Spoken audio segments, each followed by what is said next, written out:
ายเสียงแห่งประเทศไทยและเครือข่ายทั่วประเทศเสนอข่าวต้นชั่วโมงรู้เร็วรู้จริงเกาะติดทุกสถานการณ์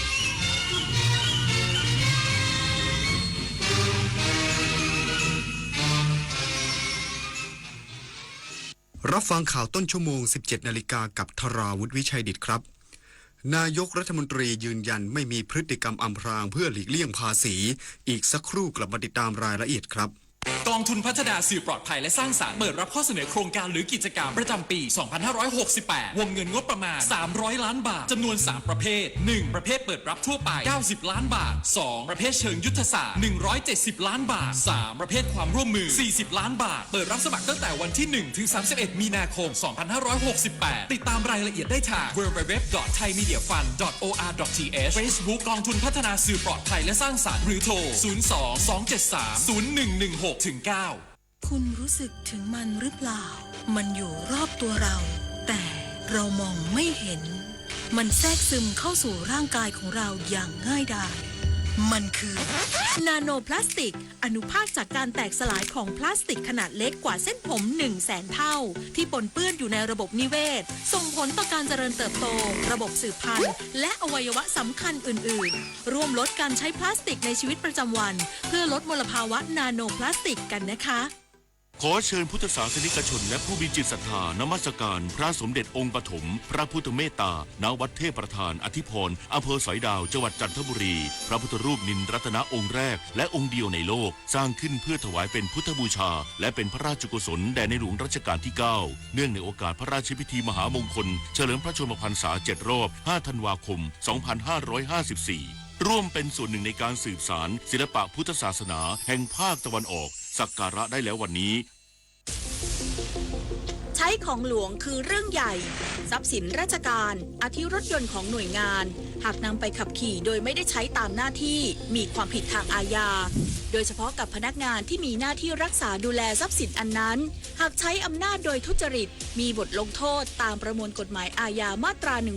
151 มาร่วมกันสอดส่องเป็นหูเป็นตาแจ้งเบาะแสการใช้ของหลวงเพราะเราจะไม่ทนต่อการทุจริตอีกต่อไป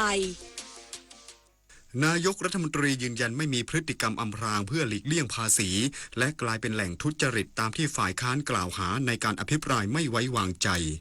นางสาวแพทองธารชินวัตรนายกรัฐมนตรีได้ชี้แจงข้อกล่าวหาของฝ่ายค้านที่กล่าวหาว่านายกรัฐมนตรีมีการทำพฤติกรรมอำพรางเพื่อหลีกเลี่ยงภาษีการรับให้ว่าไม่เป็นความจริงการดำเนินการใดๆกระทำภายใต้กรอบกฎหมายและปปช.ได้ตรวจสอบในการยื่นบัญชีทรัพย์สินและหนี้สินแล้วพร้อมย้ำถึงการทำธุรกรรมเรื่องหุ้นเกิดขึ้นตั้งแต่ปี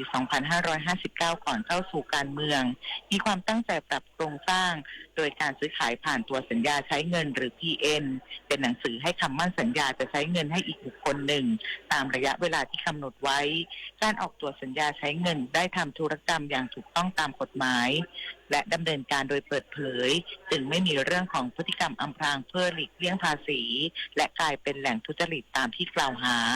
ส่วนการปรับโครงสร้างหุ้นยอมรับว่าเวลานั้นไม่มีความพร้อมจะชำระด้วยเงินสดจึงทำตัวสัญญาใช้หนี้แทนพร้อมมีการพูดคุยในครอบครัวถึงการวางแผนชำระเงินรอบแรกจะเกิดขึ้นภายในปีหน้า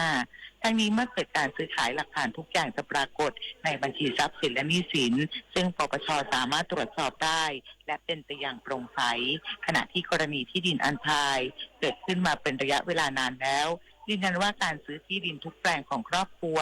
ไม่เคยซื้อที่ดินที่ไม่มีการออกโฉนดจากหน่วยงานภาครัฐเมื่อมีคดีความขั้นตอนที่เกิดขึ้นก็เป็นไปตามกระบวนการผลิตนาฏขวัญแสนสุขรายงานจังหวัดแม่ฮ่องสอนจัดชุดปฏิบัติการควบคุมไฟป่าในพื้นที่บ้านคอนพึ่งและบ้านผาผ่า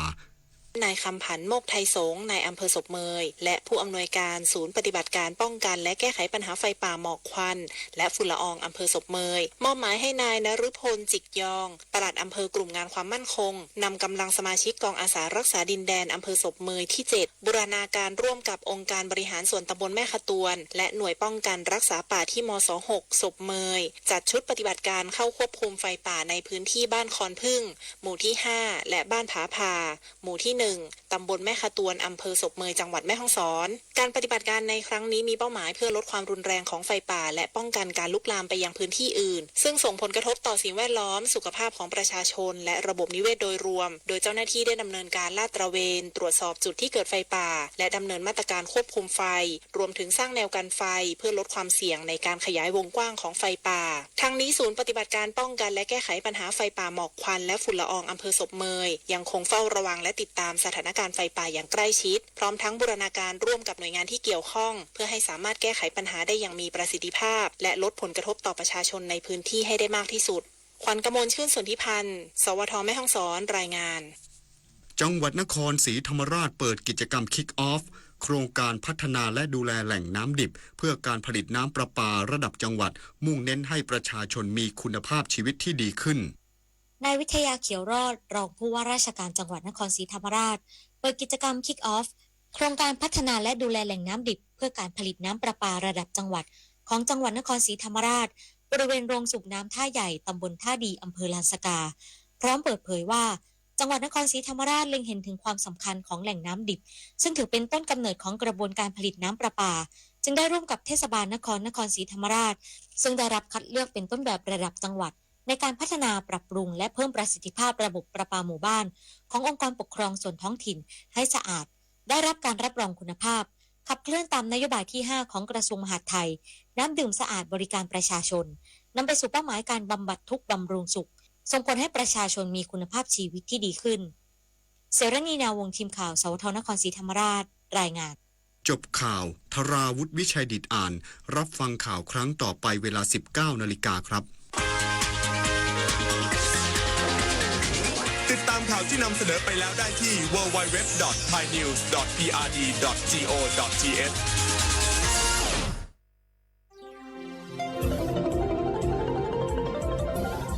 วิทยุแห่งประเทศไทยให้ความรู้คู่ความสุข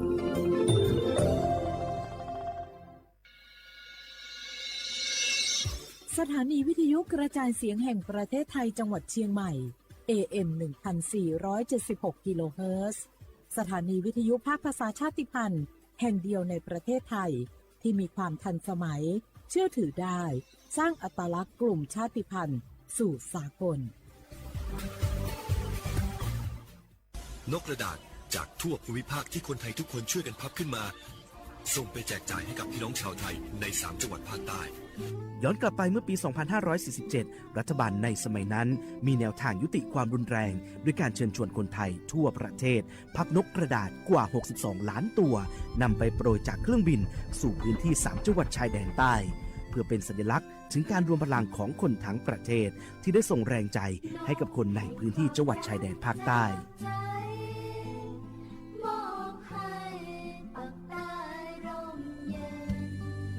นกกระดาษกว่า 62 ล้านตัวที่โปรยมาจากฟากฟ้าในวันนั้นได้นำมาก่อสร้างเป็นอนุสาวรีย์นกสันติภาพที่ชาวจังหวัดนราธิวาสเรียกกันว่าวงเวียนนกผ่านมาแล้วกว่า 20 ปีอนุสาวรีย์นกสันติภาพยังคงตั้งตระหง่านและกลายเป็นสถานที่จุดเช็คอินของนักท่องเที่ยวแม้ว่านกสันติภาพตัวนี้จะไม่สามารถส่งเสียงได้แต่ก็คือสัญลักษณ์แห่งความหวังด้วยหวังว่าวันหนึ่งบ้านเมืองจะกลับมาสงบสุขและมีรอยยิ้มอีกครั้งสันติสุขชายแดนใต้สร้างได้โดยสันติวิธีโครงการสร้างความเข้าใจและประสานความร่วมมือทั้งในและนอกจังหวัดชายแดนภาคใต้สำนักประชาสัมพันธ์เขต 3 กรมประชาสัมพันธ์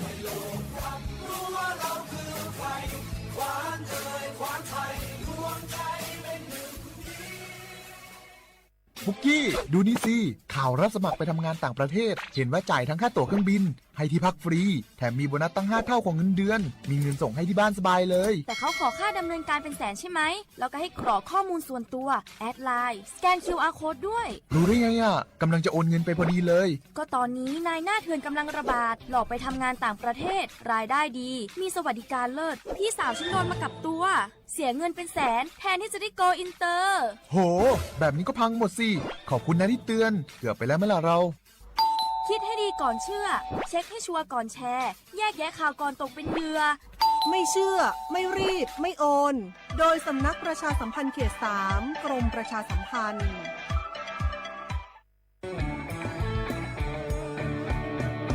บรรยากาศมาพี่ชนแม่วันนี้ปาร์ตี้กันให้สุดๆกันไปเลยจัดไปไหมเมาไหมครับโอ้พ่อกลับบ้านได้แล้วเดี๋ยวพรุ่งนี้ก็ต้องไปส่งลูกไปโรงเรียนแต่เช้าอีกจะดื่มอะไรนักหนาเนี่ยนะตื่นไว้อยู่แล้วจะอะไรกันนักกันหนาขอสนุกกับเพื่อนนิดนึงไม่ได้หรือยังไงฮะเหนื่อยมาทั้งวันน่ะแค่นี้นะพี่ไปร้านอื่นต่อไปก็ไป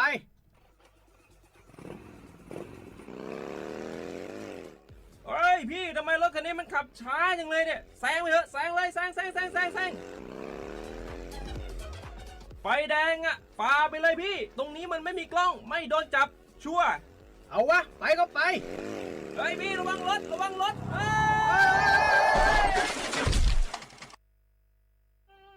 บนท้องถนนการตัดสินใจพลาดเพียงครั้งเดียวอาจหมายถึงความสูญเสียอย่าให้ความสนุกเพียงชั่วครู่กลายเป็นความเศร้าชั่วชีวิตด้วยความปรารถนาดีจากสำนักประชาสัมพันธ์เขต 3 กรมประชาสัมพันธ์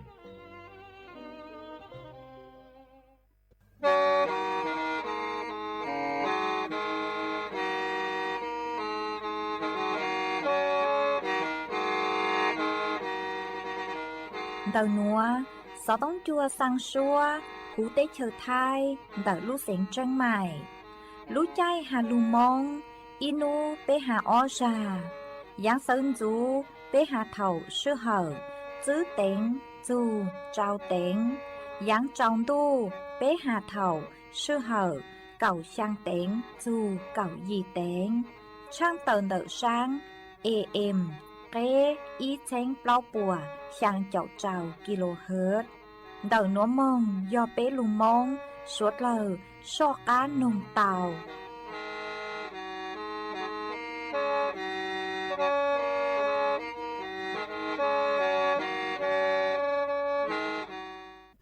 nhó dòng y chồng nạ chữ cứ tí ninh chàng suốt lờ chùa núวันจันทร์nú tì ninh gạo plau lú bái lìn đu xong ó chênh chữ bùa trào chào gì nú nuan giang chùa liên ghề ninh gạo trào tu cha cử cáng nú nuan dò giang Piki giang chùa liên ghề ninh gạo sang tu cha cử cáng Piki dò nang xong núa dò nang xong đậu núa cú dò rùa sành vang dòng sa trọc ăn tròn đù số tống chua hà lù mong đảo lù xén tranh mày tuần giữ y chồng nạ chữ cứ tin nính chàng suốt lờ mà uốn đê núa trang tờ chùa suốt lờ tàu báo hà tà tờ núa cú chùa cầu lú xúa dây kia chùa suốt lờ tàu nó sư ê thó bế cho nạ chữ cứ tin nính chàng suốt lờ cứ mênh gàng lù sai hà lù nông nhó chuan tờ page Facebook thó mê suốt lờ bán chuan nàกดไลค์กดแชร์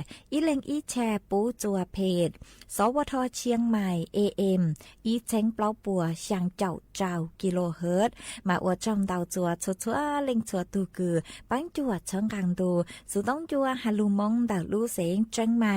วางห้าเจสาหตาสวดเลยยนทูย้ออัวพงยูอัวเกเท่าปีมงจูจัวเท่าสาวเอจวนซื้อนัวจอกังลูกงเกลอเจจวนเดินดูสุต้องจัวฮัลลูมงดาวลู่เสียงเชียงใหม่ซื้อมงตาวô chẳng đủ vô lộ tư ấy đủ vô lộ lĩnh hồ tư chẳng xe ngọ có tăng nhị vô nhỏ tờ có đô lời dặn hồ chinh nô ê đủ vô lộ tư cha tờ trọng lờ ê chẳng lo lờ lặng mùa cá yên xe lô lĩnh tư gió bù tỏ trong cờ ta hó phì ê tụ nhỏ lô thông con xe ngộ cờ ta tê ni chư gió lĩnh na lĩnh cứ lơ nạ y lĩnh tư ê gió mong ô y lĩnh sinh ca hình tụ chư sư mong ê nụ vô lộ tư cha thề ngộ có tăng ni y yo tờ trọng phờ trăng pha lờ lặng hồ ca dinh xe bù tọ trong cờ ta ho phi e tu sơ lô thô e lô lĩnh tu yon xe ngọ cờ ta chữ yo lĩnh na lĩnh chữ lơ na y lĩnh tu e yo mong ô y lĩnh sinh ca hình e tu chữ sư lô e nụ yo lô lĩnh yo tu ô chẳng đủ yo lô tu e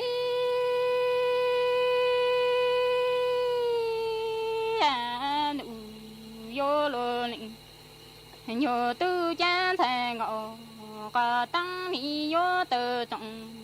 lờ e sơ ký trình e cha tăng lô nhang e nụ yo lô tu chẳng thề ngọ cả tăng ni yo sa chữ ô lo ya yo nọ en thề ngọ cả tăng yo mong lọ băng còn cho yo mô lu yo lụ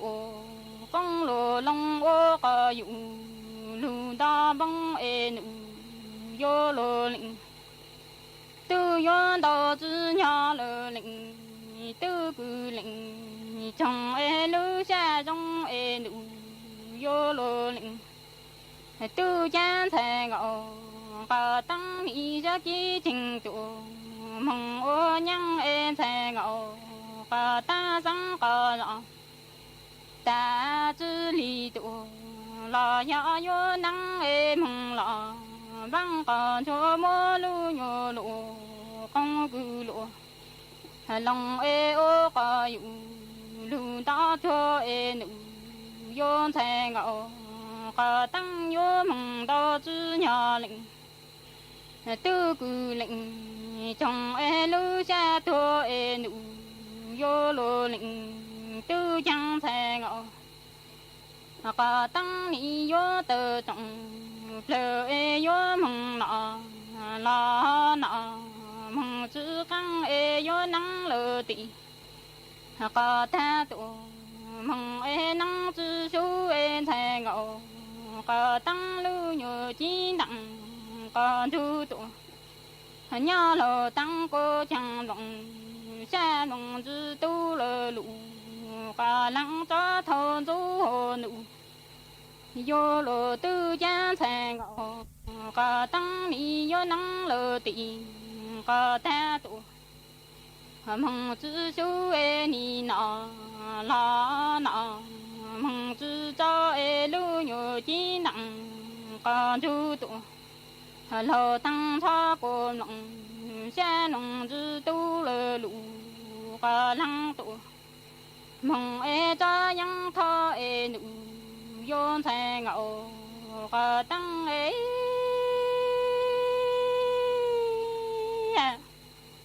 chẳng thề ngọ cả ta sa chữ ô chẳng e tình cho tình nụ yo nhớ lờ tị cho cả lo e thề ngọ cả ta sa chữ li lo tình cho tình nụ yo nhớ lờ tị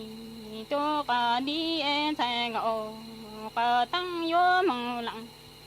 thì khó những li lo ni yon thu lờ tị cho cả na e chữ trong thăng lô lĩnh tu cư lĩnh mò trong xe e thề ngọ cả tăng ni yo sang cả nọ ta chữ ô e tình cho tình nụ yo nhớ lờ tị cho cả lô e thề ngọ cả ta sa chữ li cha tình cho cư tình nụ e yo nhớ lờ tị cho cả đi e ni lặng thì khó những ô lo ni yon thu lờ tị cho cả ra e chữ cho thăng lờ lĩnh tư cư lĩnh trong e tị còn cho pla e thề ngọ cả ta sa chữ ha chẳng ô chữ ô ngờ tụ sự ngờ đó thề ngọ cả tăng khi lo lờ nhậu lô con thứ ha lo tăng tớ cho chữ lờ nhụ ninh con ô lờ tụ 这是老路有路都江才高，个大山子还要子我个多，四个都要蒙开了路牛牛，路上子还老大到小子了牛，能个努了多，这是都爱路有路都，我讲路有路都哎。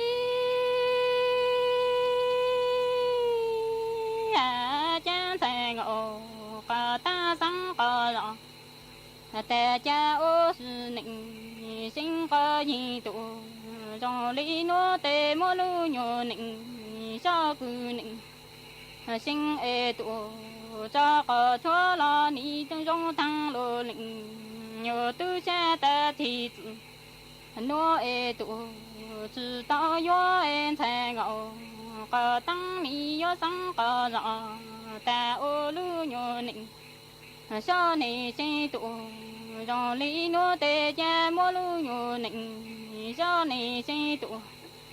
这个车浪车路宁，有都有的中下了路，个拉多，梦爱知道个爱路，有路宁，有都啊。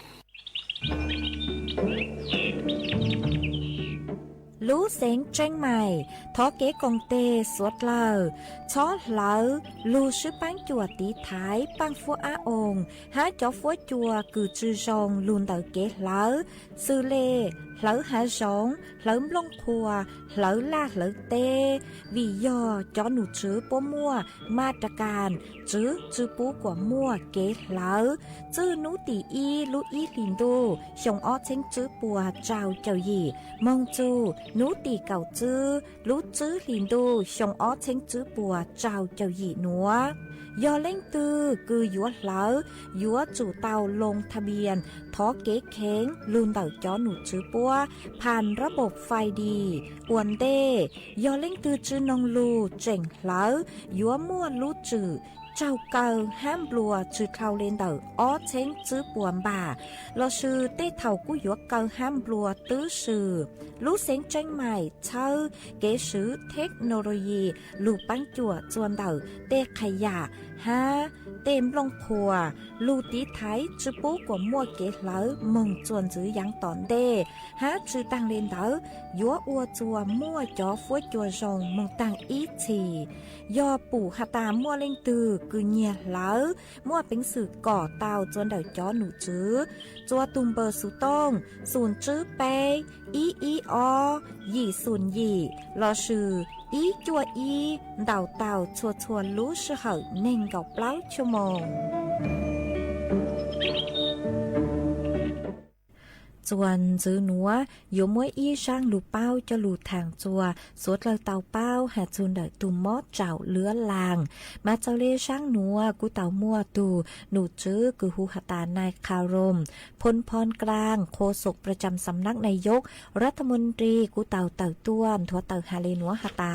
รัฐบาลเตามั่วเก๋เช่าจูจัวจ่อไปเสียงสวดเล่าหาจูนเตาเก๋หมอเก๋งเก่งมาชื่อเสียงยอช่างคือซื้อเอ็งเหาะชั่วเราชื่อนอกเอ็งเหาะชั่วมั่วเป็นสื่อคือโยอวจัวลูดเจ้าป่าเต้า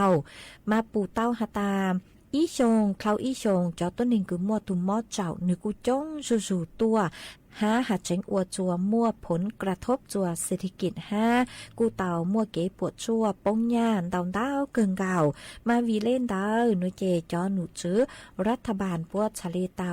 ตัวช่างเต่าจัวจอเปเสียงสวดเล่าเล่งถือคือหตานนอเก่งหอดชั่วมายัวเต่าเจงฟ้างอจังหอยัวอวดจัวมั่วตุ่มมอเจ้าเต่ามาเปฮอลูใช้หตาจอชั่วคือนือมั่วเป็นสื่อคือยัวอวดจัวมั่วตุ่มมอเจ้าเต่านึมมั่วตุชวดลังก่อเจอมากุ้มมั่วเจ้าเลนัว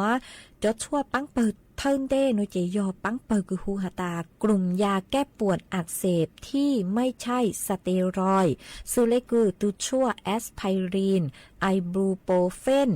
ฮะปังเปิดจวนจื้อคือยอปังเปิดอวดจัวมั่วติ้งเหม่งเดาเกิงเก่ายอจอชั่วยาต้านจุราชีพเอ็งห่อซูเลกือตุชั่วอาไดโคเวียสเตป โตไมซินฮาตูชั่วไซโปรฟลอกซาซินมาจอชั่วหนัวโยฮาตาเต้าใจดาวเต้ามงโนเจนึกุมัวเป็นสื่อคือยัวอวจัวมัวตุมอเจ้าเต้าห้ามายอยวนอเตชั่วชงในหนัวยัวจูยอจอหนูจือคือชั่วปวดจอใจฮะปวดคาหาตายวนน้อมเบาลีจ้างเอชาเลจืออวจัวมั่วความเสี่ยงคืออวจัวมั่วตุมมอเจ้ามาอาการเดอจอตัวหนึ่งคือหาตามั่วตุมมอเจ้าโนเจยัวคือย่องหยี่ห้ายัวอให้ยัวมอมอนเดออีสังจวนเดอจักเก่าให้ยัวจอจือเจ้ายัวจอจืออ้วมบัวไม่ยอหาตาเล่งตือมั่วอาการจงเลยนัวโนเจยัวจู่เตามุกัวชนชัวตัวจงวิยอหาตามั่วเป็นสื่อมั่วตุมมอเจ้าเตามาวีเล่นดาวโนเจเปช้อหลังเตาหลังยัวชั่วลุนนออีเล่งจางหอยัวจัวมัวเต็งเหม่งสื่อเช่งเตามาขอช่องโนเจจอชั่วคือเตาหาตั้งอย่าไปยัวนอยัวจู่เตารูจอหนูจือคือชั่วปวดทางวันเดฮาตาอยู่น้อมเบาเลยจังซื้อชาเลจือว่าจัวมัวเต็งเหม่งจวนเดอยู่รู้เจมากูหอมมัวจะรูทางจัวเป๊สวดเลยเตาเป้าเลยนัว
chúa cô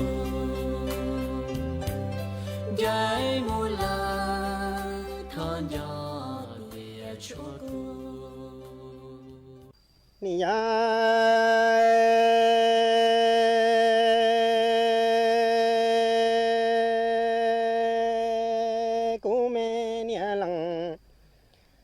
sai cha mi tê trồng lon thu nó cỏ chi bao hai tia cú lằng nhà thia lằng chỉ che yo chỉ lằng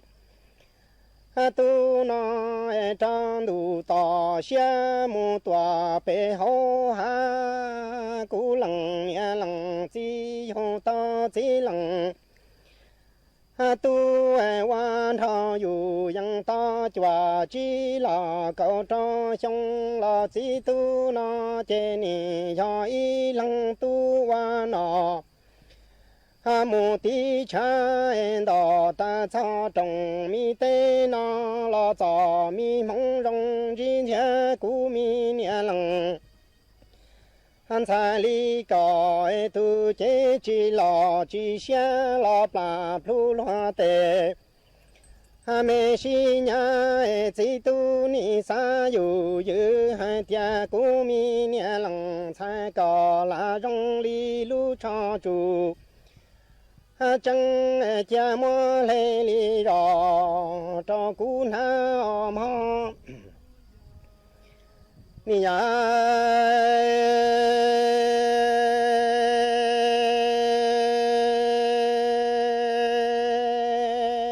cha mi tê la trồng la thu na cú mi nia lằng sai cỏ chi bao cú lằng nia thia lằng chỉ che yo chỉ lằng tu cho cha mi tê trồng thu tòa la bể u đủ cần tòa trong cả tư cú che lằng nia lằng chỉ ni yo tăng la wa tu tà xia chỉ ta ta trồng mu ca kia tòa la ca khư chỉ tu che ni mu thọ mi chỉ nhu yo chỉ tư trong nó lằng tu li cu na yua trà xoa nâng la cha trồng mi tê na cha mua rong cha mong la chi thăng nhẹ lằng sai tu mi chế cha cụ cái mi bàn tao tê cha tòa phi sư pư cu mi nhẹ lằng sai quan gạo li yang nhỏ nhỏ chỉ tao mua chữ lu mi giàu chỉ hay lo xe生 yu yang tia khăng cỏ là cho đại mi lễ chủ trăng cha mua bùa rò cho cú y lăng bư nì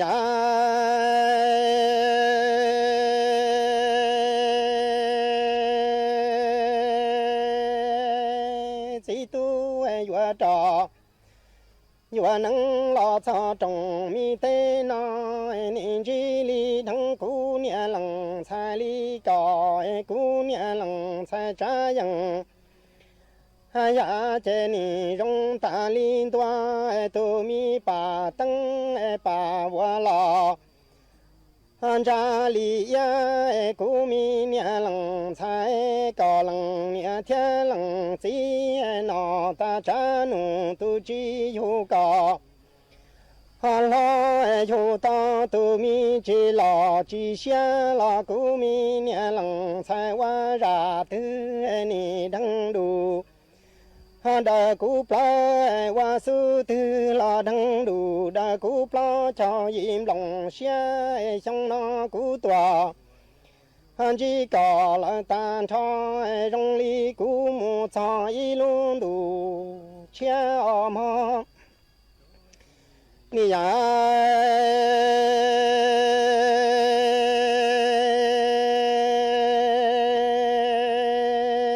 cú mi nia lằng han sai cha mi tê la thong đủ nó có lằng nia lằng chi nia za sinh la tư za yu yu 到古米年冷彩里高容单多真米把灯把我一单扎不多。鸟木本土古米年冷彩高举报，最多越找越能多。早里新多帮古米年冷彩里高这样呀这得大毛牛牛身高。早鸟个做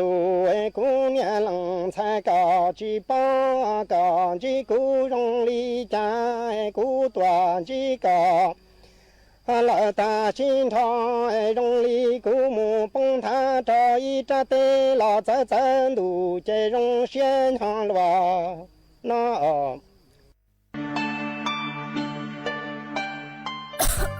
ดูหนัวฟัวจัวจือรงเลย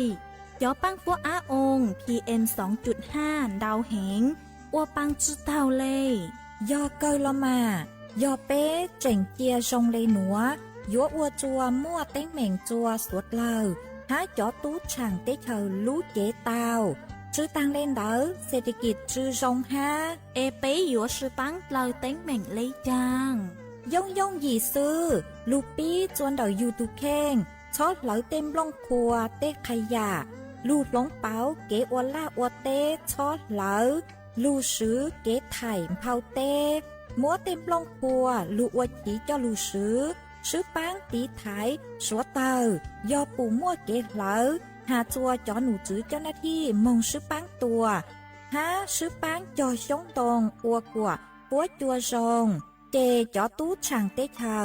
ยัวตัวช่างจ้องกลัวปูยอสวดเราซื้อปังเลยหนัวปัวจัวเย่งยัวซงตัวยอเกอลูซื้อปังอัวกัวปัวจัวซงจวนหนึ่งไทยหาจอตู้ช่างเตเธอเกตเช่าจูลูนเตอร์สำนักประชาสัมพันธ์เขตเป้กรมประชาสัมพันธ์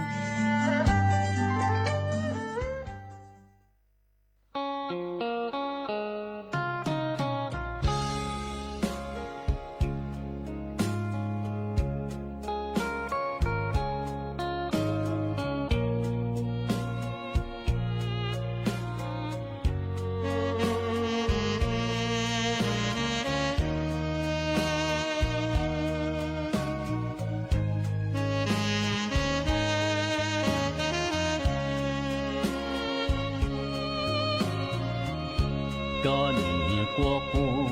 chỉ thằng đàn đu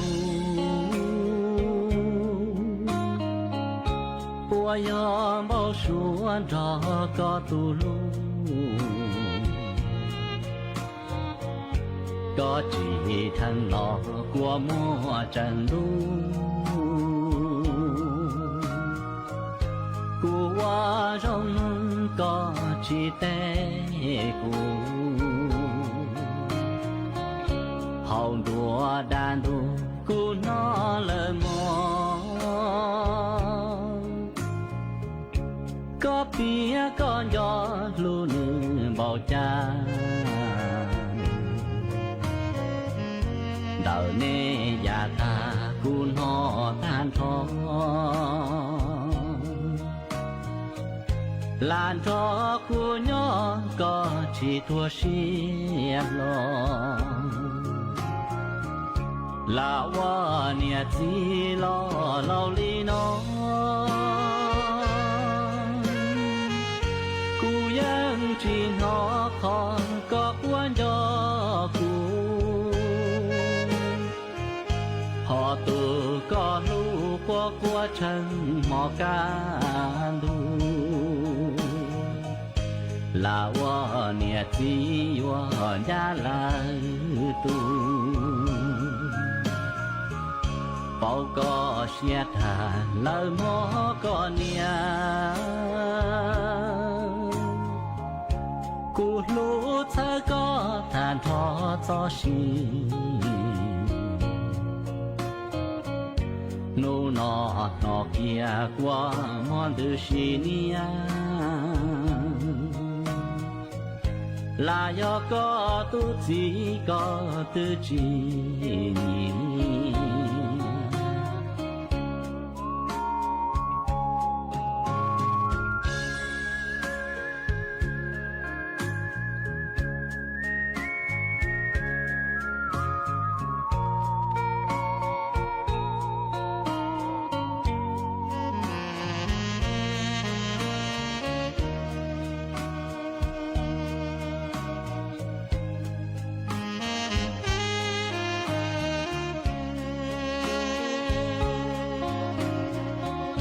là wa nia chi lo lo li nó cú yang chỉ nó khó có quan cho cú họ tự có lu qua chân mò ca lu là wa nia chi wa ya la tu bao có xe thả lời mò có nia cú lú thơ có than thọ cho xì nô nọ kia qua mòn từ xì nia là do có tu chỉ có tư chỉ nhỉ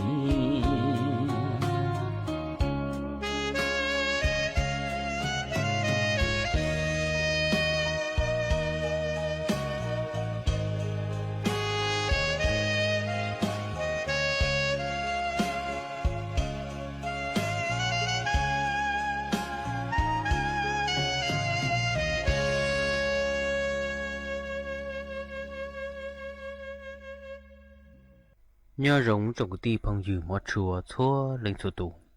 ra của thả tòn tê nọ mà kia ra nền bua thầu u lại thế xứ nhớ rồi ra thầu u sợ mua o tụ tút lùa của nhớ rồi nhớ rõ thế o tụ tút lùa nọ của lo tí lùa lợ của xã một chia bọn nỉ dúa lợ thế thế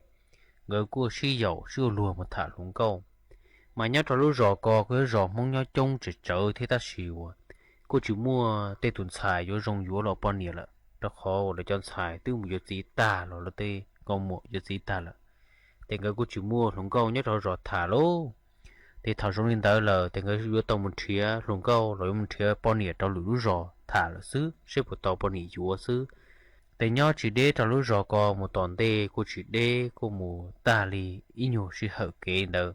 thì cô mua lúa rò nó rồi có thế thế rồi tàu co cô mua cứ tìm mong cô là nhớ trong cần cầu thia thì cô mua ấy chọn xài của nhựa lo thì dí lu thia nó rong nhựa bao nhiêu thế là mà thì cái ở tụi tin nó sẵn ba với một thả xếp một tàu để tụi lồng câu nhựa lo bao nhiêu thế tụi tin nó có một thả lồng câu tụi có ít hơn tù thia thì có một bao tới tụi lồng câu thia thì thằng một bao tụi lồng câu coi là thì có một trò tụi lồng câu tụi lù thia nho thì cái la nho thì có một trò tụi lù thia nó nè thì giờ mua ấy nhiều mò thì cái giờ ba với một trò thùng câu có được thả một trò thùng câu thả gì nó thì cái giờ ba nó mò ta thì cô lì và cha rồi gì xí trong tu ít nhiều mình gì đó là thì thằng cái nó mò ta đó thì cái mà ba tổ chế tu một thả thùng câu rồi bố tọ lúc rồi tọ co thì thằng một giờ tọ lúc rồi tọ co thì cho cứ ti nhớ tọ lúc rồi co gì bự là cô bự là thiết họ chỉ nho thả bể nó cạnh bể tên là tê tua là quy trình nho thả bể một thứ xì thiên nó nè gì bự là bự gì chỉ tao bự là quy trình nho thứ xì thiên nó thì ở tụi cái tin nó sẽ một chua nó rau bể ở tụi không công cái thứ bao từ ở dưới một rau nó thả từ thì sẽ một chua rau bể co thì ô gì không công cái một thả có tụi không công co là chỉ mông thứ chỉ tao nó mò chính ta trọ mò nó xứ thành cái giờ xa thì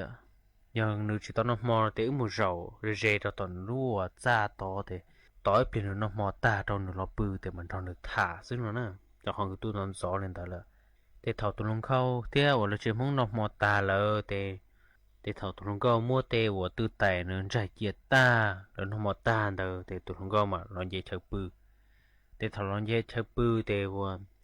gờ mà họ lên trò tụi lông khâu thả mà tụi lông khâu chuột lù nó nè thì là cô xí bao rồi thì là cô nho xí thả lên tới thì người nho đậu rong rò được thả nó đậu chế xứ rồi tụi lông khâu nó gì mà giấy tù họ có dinh họ dinh cường cầu đi thì lấy cho lầu họ dán nhìn tờ thì lấy nho thì lý họ dán ta thì thực sầu thì lấy mà một bự xứ nè thì thầu nó mò tàn đâu thì tụi lòng câu nó chỉ chừng mù họ dán đã ra thì chỉ họ dán đủ thể tỏ thiết thì cái cuốn nó thôi thì cái giờ nó tụi lòng câu nó thật thà ý nhiều mình gì hòn tệ thì sáng mua đi và bê chồng là thì đến đó thì nhớ trâu bể ở tụi lòng câu có lấy chế sát bể có chế bể mà giờ nó rồi sát bể có thì muốn chịu trà á chế chữ tệ thầu họ chả bị to chỉ đê bề mà cô chỉ phá một trời thế là chỉ là cô chỉ cho thế cho nhiệt gì đồng nọ luôn thế gì khơi thế nó thế thế rồi thì cho thế chỉ trong chiến đồng cho bé thế thế muốn chỉ giống thế lúc lý tua thế chỉ bỏ cái chiến trang một bé đi thế thầu trong đồng của nó bé thế nhỏ đủ rõ nó bù bé thế nhỏ thế là hả bắt đầu bù bé được thế xưa nữa thế tụt tụt lùa nó mà nó cua mùa nhỏ tròn đỡ xa or các chị tàu nó thì tụi chúng cao lút xa nhỏ kia rồi rồi đó khó trông chùa nhỏ cái xa rồi đó các chị tàu nó thì nửa bự kia thì nửa tì rồi tuôn đỡ phan trà các chị tàu nó thì cứ rộng búa kia rồi đó phan trà các chị tàu nữa thì mù sáng mùa ít đà nó to thì giờ tì nó một nó to thì cái bỏ kia nhà xí nó một bù bèo họ chế bên đó lúc khó trông chùa nó một bên đó nữa thì cái quyên chia giờ thì có không thôi một nó to chia nó bé thì bỏ tròn nhỏ nó bỏ bé được xứ nhưng chỉ bỏ chỉ để cho cả ly lo một mùa chọn tổng lại chọn đơn giống ta thì cho chọn đủ xứ nó nữa chọn đủ đúng chia xứ thì cái giờ cho cháu xuyên rồi tụi nó có thả bé chả tư bé rõ xứ chẳng cái giờ nó rùa nó bé chưa đi mua thì tụi bùa lo thì tụi âu lo thì tụi đã chịu ta tổng kỳ cho bé trả con lon ta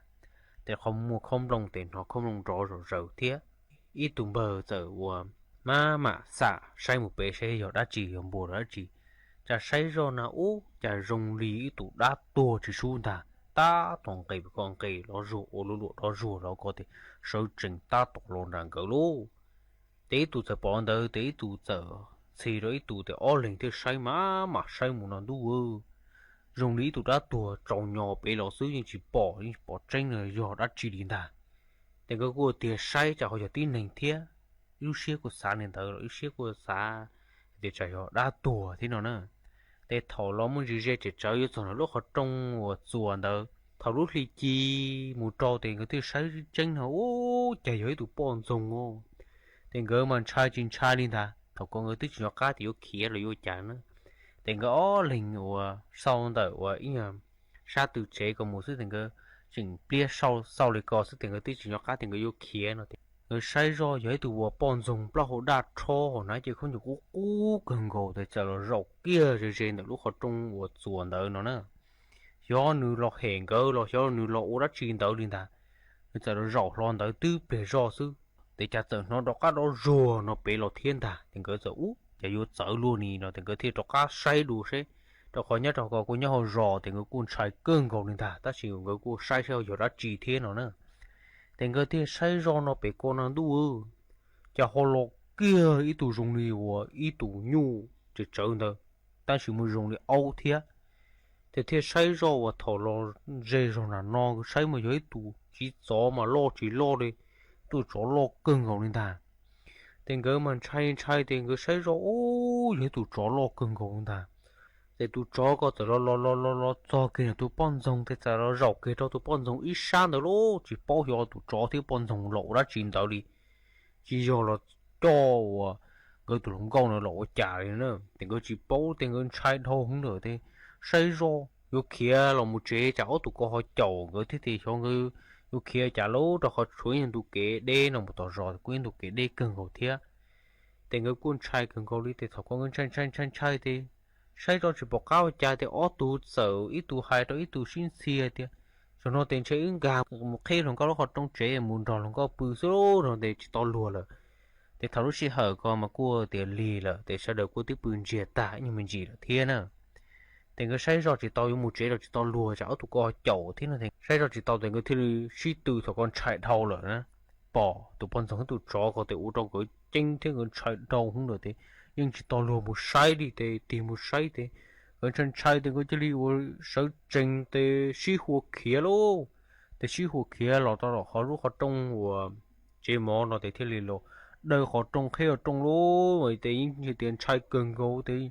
trái biểu tụi con chỉ trầu lỡ cá lột thế tiền chơi tiền cái thế lột đâu chua tọt khi họ trong mà sĩ tử kia là một hộp chế xứ nữa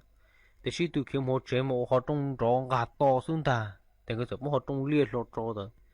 thì tụi nó có gì ở tiền nét từ họ lột ra cú chế tu sa rồi nét từ họ lột khi ở trong họ cho chế nó thì ở tụi thế li chân chạy đâu thì tê rồi tụi thì lo tới giờ tua thả luôn câu xứ ấy chỉ tao lùa ấy thì lò trong này chế nào là nó để tụi lo thì sợ lò thì tụi lo thì sợ lò thì thiên nồng ở tụi lùa thì nét tụi mới chi nó thì ở tụi lùa thì tụi một thả luôn câu ta chỉ tao lùa thì chạy đầu không nữa thì kia lòng gà đó này chế là thì tụi lo ni bao thì người tụi xì tụi thả luôn câu giờ thì nét tụi ở xì xứ nó thì nếu chỉ tao lùa là thì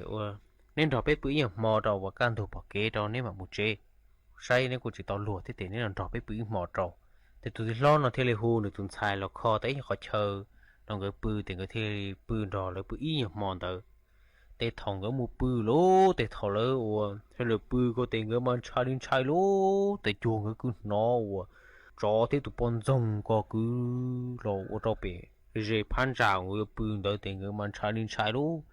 tiền người cậu bà mà muốn cả bà cậu tàn hồ võ tàn hồ to hồ都是呢cậu rung bự có mà chỉ sau nó đã chuyện gì rồi còn chạy hơn tiền người thì cậu rung bự mò ta cần đủ tiền người tụi lòng cậu tư và sợ lọ của chạy lợ tư thì bỏ kế một chữ hôn đỡ là tiền người thì một bạc khi nào ô để tư bỏ kế lợ tiền người thì sợ lọ tiền người thì là hai trong cái và tụi lòng cậu thì nên nhau nó để chơi và bỏ kế là để chơi cho các một chế nó thì cái thiệt cho các là một chế rồi đó nè để thằng lo cho chế đâu tiền người chân trai tiền người chơi liu chơi liu bông bì là để thiệt lo khi cho vấn đề thiết gì thì ô chế này vấn trai thằng không lờ tiền chế này bông bì là thì giờ cũng mới tụm bùa là hù này bì cho để tụi lên gì thì lên mua tới tụm bùa là hù bì cho ở tụi luồn tới để đau lên tới lờ thì ở tụi luồn là cô nó cá nhau rồng thiết tụi lên chỉ có hai trâu ở tụi luồn là thì ô mấy tu nên chừng lùa thế mà nên chừng mù xì đây thế nên chừng mù xì đọc khó thế mà lừa nu nên bỏ tay giả rồi chọn Charlie nó mà nên chịu chủ ở tứ rồng trừ nên tụi khanh thế ở còn nên chỉ chọn thành Charlie nó cho nên họ bông bì thế thế nên chủ trừ nên tụi khanh còn rồng còn nên chỉ chọn Charlie thì ông nó thế nên thì lừa bùa trừ tao nên tụi khanh tụ thế mà nhớ trò lúc chỉ hở búa thầu uốn đầu thì mua đam mua bón rồng cần gọi đi để thâu lên đời lờ để ở tụi cái tin nó cũng nó cá nhân rồng lại thế để nhớ rồi giá thầu thì mua đã cho bón rồng thì nó thế để cô họ mua ra nó cho nó thả nó sầu nó thế xứ và thế chỉ xia thì nên sợ đời là cô nó cá nhân rồng thế bây giờ mà họ chính chi đùa lựa ra tận đây nó ở trong đầu ý chồng là sự cứ tin chàng suốt lờ lũ sư hở cu tứ dúa tăng lờ chè cuốn dạy mê suốt lờ mông chùa lũ sư hở bảo lì nụa sư ế bê mảng trọ cáng lù sướng rứt lùa chua nở đù sú tông chua hà lù mong đã lũ xén tranh mày tàu chua thầu tăng kỳ sơn rú lũ sư hở chữ téng chua trao téng thầu giáng tròn đu lũ sư hở cào sang téng chua cào yỉ téng mà nú nụa ở trong đào chua mê chua lên chua tu cứ cô bán chua chân càng đồ số tống chua hà lù mong đã lú xén tranh mày ha ê thọ của mê chua lên chua tu chứ kế no càng nhỏ rồng mua kế càng xa nhỏ rồng suốt là hay ya sao nu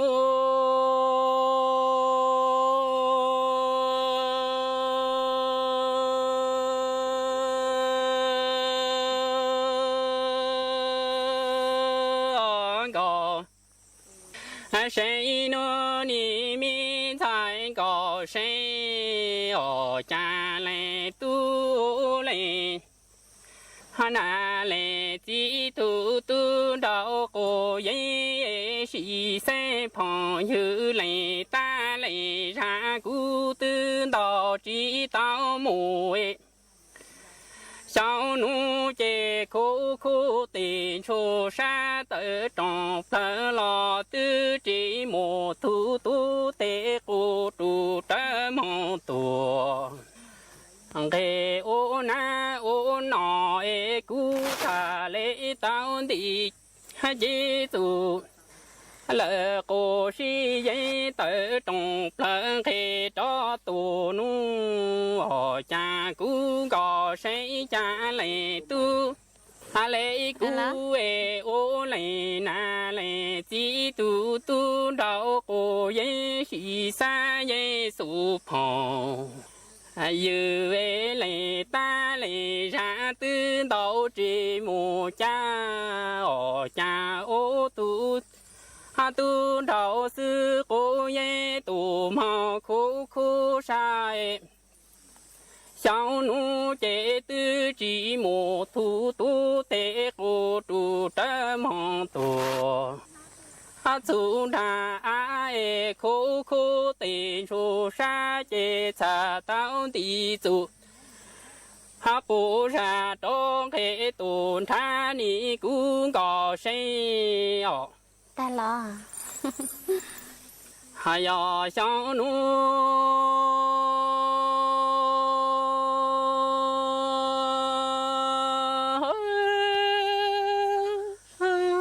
đủ ni mang go say no ni sai go say cha ni tư yu tu số ni ta yu tu chú ta ti tròn tu nôm lò man lò đom mong tu rèn cố trở tu pi hạ trai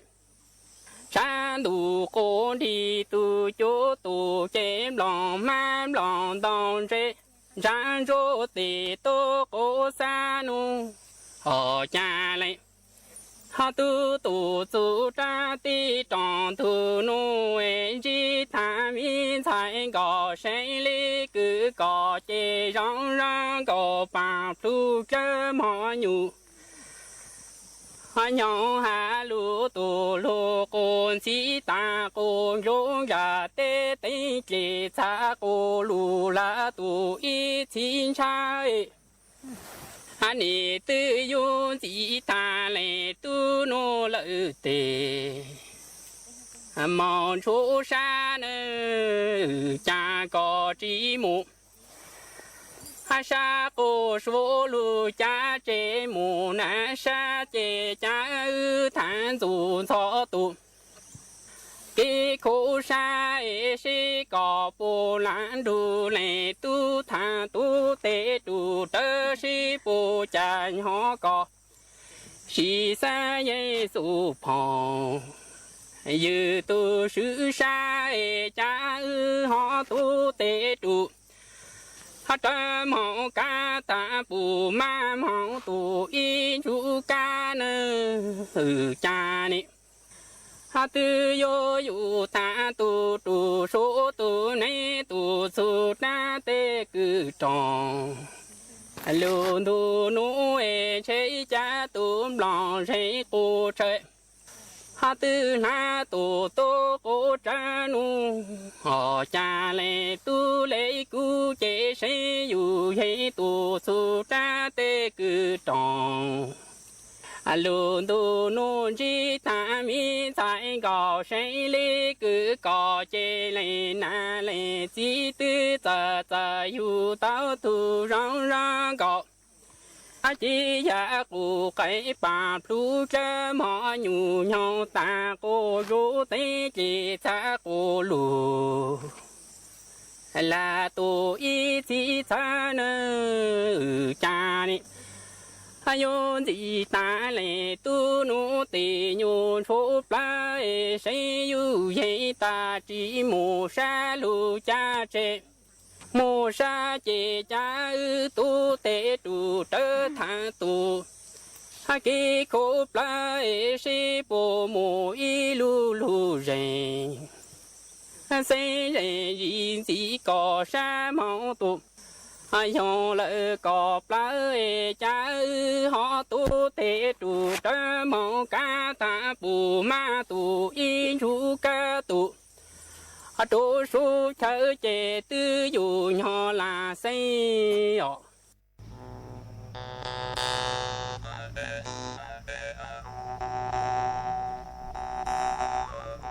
8 นาฬิกา